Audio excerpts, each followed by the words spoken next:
Smart Tech. Je reçois aujourd'hui une personnalité qui est davantage connue sans doute des politiques que du grand public. Il s'est impliqué il y a quelques années dans la sensibilisation à l'impact du numérique dans la société et aussi des enjeux de cybersécurité. Sébastien Garnaud sera audité très prochainement par l'Assemblée nationale et je lui demanderai quels sont les sujets urgent qu'il portera devant l'institution. Ensuite, Victoire Sicora nous présentera les news à travers le prisme des réseaux sociaux. Et puis, le cœur de cette émission, eh bien, il sera consacré à l'art, en tout cas à la nouvelle scène technologique. Je recevrai pour cela 2 grands artistes français et un galeriste numérique. Et nous découvrirons d'ailleurs à cette occasion une des œuvres qui sera présentée à la Mostra de Venise qui ouvre aujourd'hui. Et puis, je terminerai cette émission avec 2 univers très différents l'un de l'autre, celui du game business et celui magique que l'on appelle aussi le cosmos. Mais avant toute chose, bonjour Sébastien Garnaud, merci d'avoir accepté mon invitation. Vous êtes président de Garnaud et Associés, c'est une agence de relations publiques et institutionnelles qui est vraiment spécialisée dans le secteur de la transformation numérique et vous êtes également fondateur de la Paris Cyber Week. Bonjour. Bonjour. Alors, vous avez appelé de vos voeux à la création d'un véritable ministère avant l'été pour le numérique. Et puis, finalement, patatras, on est dans la reconduction d'un secrétariat d'État et même la reconduction du même secrétaire d'État à la transition numérique. Alors, quelle est votre réaction déjà ? Eh bien, la bonne nouvelle, c'est qu'il y a un pilote dans l'avion, parce qu'on a mis 1 mois à connaître le nom de ce pilote.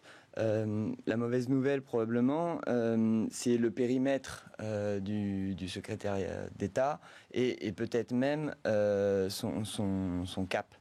De notre point de vue, effectivement, avant l'été, on avait essayé de mobiliser, notamment le gouvernement, le Premier ministre, sur l'importance qu'avait eu le numérique pendant le confinement.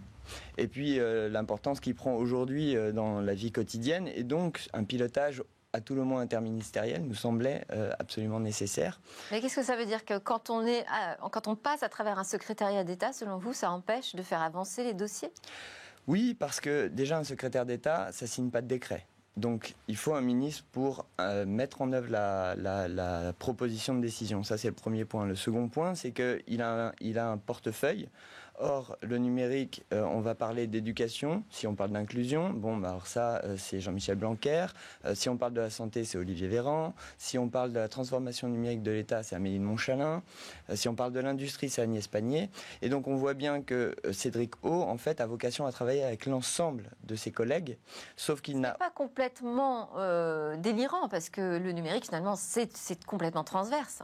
On est d'accord. Ça traverse tous les sujets. C'est exactement ça le sujet. Et donc, du coup, le réduire à un sous-secrétariat d'État, parce qu'en plus... Sur certaines questions. Sur certaines questions. La bonne nouvelle aussi, c'est qu'on a élargi son périmètre sur les infrastructures. Et ça, de toute façon, sans infrastructure, il n'y a pas de numérique. Donc c'est une excellente nouvelle. On avait Julien de Normandie qui était actif sur le sujet. Donc la question qui se pose et que nous, on s'est posée, c'est quelle est l'ambition, finalement et dans ce choix, en tous les cas, sur les compétences qui ont été affectées au secrétaire d'État, on n'a pas fait preuve d'audace.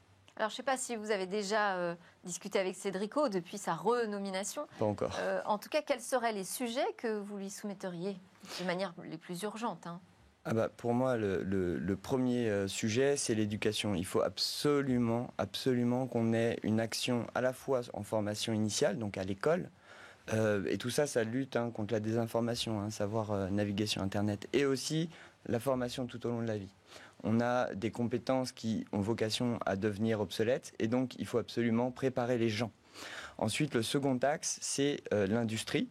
Et donc là, Agnès Pannier-Runacher a déjà fait beaucoup, et puis Cédric O aussi dans son premier mandat. Mais il faut aller plus loin et plus fort, notamment en termes de financement. On se réjouit, le secrétaire d'État se réjouit de levées de fonds importantes. C'est vrai que c'est intéressant, mais c'est des fonds qui viennent des États-Unis. Et donc, de fait, ça soumet toute l'entreprise à la législation américaine. Et donc, en fait, le vrai sujet du numérique, il est là. Il est sur la question du droit applicable, de la maîtrise de nos outils. Ça ne veut pas dire qu'il faut que les entreprises soient françaises. Ça veut dire que l'État français doit être en capacité à tout moment de contrôler. Et là, à votre sens, qui porte cette question de souveraineté au sein du gouvernement ? Le sujet étant à la mode, il est porté par pas mal de monde. Ce qui complique la tâche, j'imagine. En tout cas pour la prise de décision. Déjà, je pars du principe que chacun n'a pas la même définition. Ce qui pose une première question. Bruno Le Maire s'est beaucoup investi sur le sujet. Et effectivement, la souveraineté numérique, elle trouve une matérialité dans l'économie. Mais ils sont tous sur le sujet de la souveraineté parce qu'on a bien vu pendant le confinement, où on voit bien avec les menaces de Huawei sur le Royaume-Uni, à un moment ou un autre, si l'industrie n'est pas nationale ou au moins européenne, ou contrôlée par les autorités, il suffit de couper pour couper. C'est ce que j'allais vous dire aujourd'hui. Est-ce que le sujet de souveraineté, finalement, il ne doit pas être davantage porté par des institutions européennes? Alors, j'annonçais que vous alliez être auditionné par l'Assemblée nationale très prochainement. Ça devait se faire demain, finalement. Ça a été reporté pour des raisons de calendrier. Quels sont ces sujets-là que vous allez amener sur la table? Et dans quel cadre, en fait, êtes-vous auditionné? Effectivement, on allait parler de la question européenne et c'est probablement l'échelle pertinente, comme d'ailleurs tous vos invités le disent, c'est au niveau européen. Pourquoi? Parce que la France n'a pas les moyens de faire seule, mais elle est la seule à pouvoir faire face en l'état. On n'est pas nul, hein. On a tout ce qu'il faut, le ministère des Armées nous a équipés, on a tout ce qu'il faut en termes d'industrie de cyber. La question, c'est comment on passe dans le civil. Devant le groupe d'études cybersécurité et souveraineté numérique, l'un de mes messages, c'est mettons-nous en lien avec nos partenaires européens, mais pas au niveau politique, au niveau économique. Il faut que les industries se connectent entre elles. C'est comme ça qu'on fera émerger quelque chose.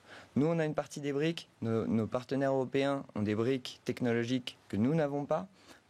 Mettons-nous en relation avec eux. Alors ça, les connexions, c'est un peu votre dada, hein, parce que vous avez créé la Cyber Task Force, qui est vraiment une force d'opération spéciale sur la cybersécurité. Vous avez également organisé la première Cyberdéfense Pledge conférence de l'OTAN. Que dire encore? Vous avez constitué un groupe d'études cybersécurité et souveraineté numérique en 2017, justement, au sein de l'Assemblée nationale.